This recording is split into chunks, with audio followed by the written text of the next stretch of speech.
Dedication following disaster. The memorial should be larger than life and should be something that is monumental in size. 3 years after the FIU pedestrian bridge collapse. 2 cities terrorized. Our partnership with the community and across the criminal justice system proved extremely valuable. Now a mass shooting suspect is in the custody of Washington, D.C. And a Miami man's lawyer speaking out. The people that think that the election was stolen, I understand them. After he's ordered held without bond until his trial on January 6th charges. These stories and more coming up on Newsbreak. Hello, South Florida. I'm Nicole Castañeda. And I'm Zitlali Solache. Today is Wednesday, March 16, 2022. From the South Florida Media Network's Biscayne-based studios in North Miami, this is SFMN Newsbreak. Tribute after tragedy following the FIU pedestrian bridge collapse. 4 years later to the day, the university dedicated a statue to the victims, and one of them was an FIU student. After 4 years of the collapse of the bridge in 8th Street, a memorial was celebrated to honor Alexa Duran, who passed away in this accident. A statue was unveiled in her honor. Here at FIU, we wanted to create a space to remember the victims, a place to remember what made Alexa so special. That is why today, with great humility and hope, we are unveiling this beautiful memorial plaza and at the center, a statue of Alexa. An emotional moment of silence was dedicated in honor of Alexa and the other 5 victims. This statue was created by Brian Hanlon, and he shared with us how this creation was made and inspired. I wanted to create an image of her with 18 doves flying behind her, representing each year of her life. So I thought that combo would be both reverent and something I think would draw kids in to go read about who she was. And maybe in their day they think they may have problems, they're going to class or they're struggling, and they read about her life and then they become maybe more brave. With balloons, t-shirts, and words of love, people had the possibility to remember the importance of valuing life. Yeah, but really heartbreaking, you never know, something sudden like that happens, so how delicate life is, and how quickly you can lose somebody. Alexa's family showed how much they missed her with tears of loss and pain the moment they saw the statue. We had the opportunity to speak with family members. Before she passed, I recall her telling me, "Grandma, when I graduate, we will move to New York together." Alexa's memory will remain in this plaza, and students will be able to learn about this young student who was full of life and dreams. The statue can be found in front of the Green Library so family, friends, and the FIU community can remember the victims. Earlier today, the president of Ukraine made a video address to the U.S. Congress. He's appealing for more U.S. help as Russia intensifies its bombardments.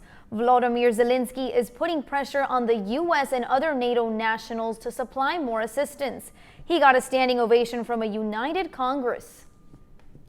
Speaking of Russia-Ukraine war, later this morning, the South Florida Media Network studios will play a host to a panel discussion on Russia's war on the media.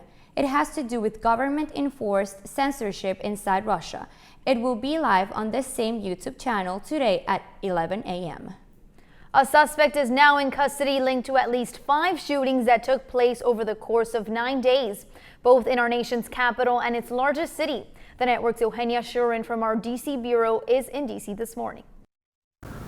An intense manhunt ended yesterday morning after Metropolitan Police from Washington, D.C. arrested a suspect in connections with the New York City and D.C. homeless killings. 30-year-old Gerald Brevard III was arrested around 2:30 in the morning in Southeast Washington. Officials say he expects to face several charges, including first-degree murder and slaughter. We hope that Brevard's arrest provides a sense of closure for you, but also relief to our vulnerable homeless population here in the District of Columbia. D.C. and NYPD officers were able to identify and track down Brevard after receiving an anonymous tip from the community. That is what true public safety looks like, right? When the police are doing their responsibility, and we have the science to handle all the things in the background, and you have people in community who see and know what happens in community when they are sharing that information with police. That's how you close homicide cases. The suspect is responsible for at least 5 attacks against homeless people. In D.C., he shot 3 homeless men between March 3rd and March 9th, according to the police. And one of the victims was found dead after authorities respond to a tent fire. In New York City, Brevard shot 2 men sleeping on the street of Manhattan, killing one of them on Saturday. Investigation into these incidents in New York are ongoing, and we are working with the Manhattan District Attorney's Office to bring these horrible crimes to a successful conclusion. With Brevard in custody, the question of motive still remains a mystery. This is Eugenia Schoeding reporting for the South Florida Media Network. A mysterious letter tells all. Proud Boys leader Enrique Tarrio is being accused of allegedly planning to take over the Supreme Court as well. Basically what we have up to this point in time shows that he left the area on January 5th. And all indications show that he left on January 5th from D.C. There's nothing showing that he made any indication as far as anything in the Capitol in itself. So it's our estimation as far as what we've reviewed right now that the evidence is weak. The letter does not mention violence, however, it does include a list of demands. The investigation is still pending. Today, a man involved in a motorcycle crash in Daytona Beach is feeling relieved that he is safe and sound. On Saturday morning, a Georgia motorcyclist ran through a lower traffic arm that left him dangling over the river as a cause to wiping rain off his helmet's face shield. Today, police say the crash caused $5,000 in damage to the motorcycle. The armed man was charged with careless driving. A rescue attempt high atop a crane in one of Florida's largest cities. That's still ahead, and so is the story. So today, we come not to praise the FSA, but to bury it. Governor DeSantis driving the final nail into the coffin of the state's signature standardized test. Newsbreak will be back in 2 minutes.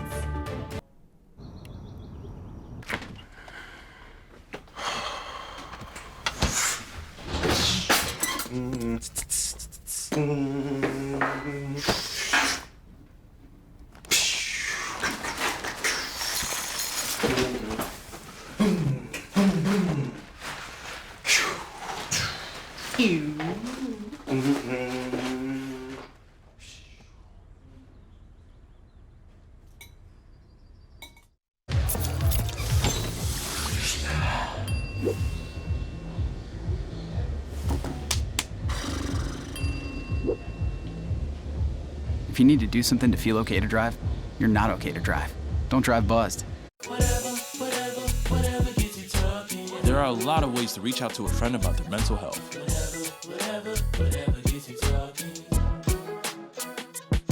Learn how you can help at seizetheawkward.org. Bill is a family man. He invests his money wisely and provides a good life for his children. Just one problem. He often opens emails from senders he doesn't know, and his computer is not password protected. One day, Bill checked his bank account and 94% of malware attacks originate from emails. Don't be like Bill. Take your cybersecurity seriously.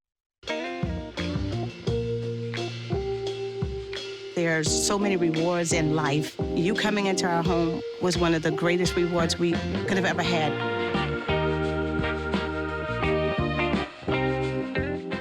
Hey Bobo, do trees tell each other stories? I'm sorry, I'm afraid I don't know that. Hey, why don't we go find out? Listen.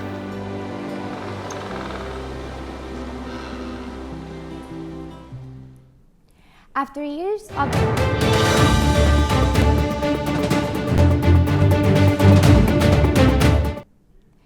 years of determining which Florida students can graduate and which can't, the test itself is getting a failing grade.